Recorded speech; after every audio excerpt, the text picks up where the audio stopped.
ആത്മഹത്യയുടെ നിരർത്ഥകത പ്രമേയമാക്കി വിനോദ് കോവൂർ പ്രധാന കഥാപാത്രത്തെ അവതരിപ്പിക്കുന്ന അദൃശ്യം എന്ന ഹ്രസ്വ സിനിമ റിലീസ് ചെയ്തു.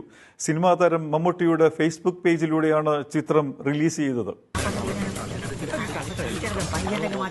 ആദ്യാവസാനം വരെ സസ്പെൻസ് നിലനിർത്തിയാണ് അദൃശ്യം എന്ന ഷോർട്ട് ഫിലിം ഒരുക്കിയിരിക്കുന്നത്. സാമ്പത്തിക ബാധ്യതയും ആത്മഹത്യയും പ്രമേയമാകുന്ന ചിത്രം ക്ലൈമാക്സിലെ അപ്രതീക്ഷിത ട്വിസ്റ്റോടുകൂടിയാണ് പൂർത്തിയാകുന്നത്.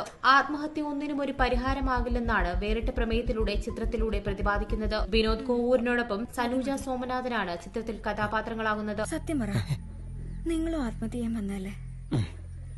അതെ, കുട്ടിയെപ്പോൾ തന്നെ ഞാനും ആത്മഹത്യ ചെയ്യാൻ വേണ്ടി വന്ന പറ്റണില്ല.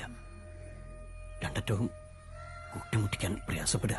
കലന്തൻ ബഷീറാണ് ചിത്രത്തിന്റെ കഥാതിരക്കഥ സംവിധാനവും നിർവഹിച്ചത്. സന്തോഷ് സൂര്യയാണ് ചിത്രം നിർമ്മിച്ചത്. VT ശ്രീജിത്ത് എഡിറ്റിംഗും സന്തോഷ് രാജ് ക്യാമറയും നിർവഹിച്ചു. ബോബി ജാങ്സനാണ് പശ്ചാത്തല സംഗീതം. സൂര്യ ക്രിയേഷൻസിന്റെ ബാനറിൽ യൂട്യൂബ് പ്ലാറ്റ്ഫോമിലാണ് 15 മിനിറ്റ് ദൈർഘ്യമുള്ള ചിത്രം റിലീസ് ചെയ്തിരിക്കുന്നത്.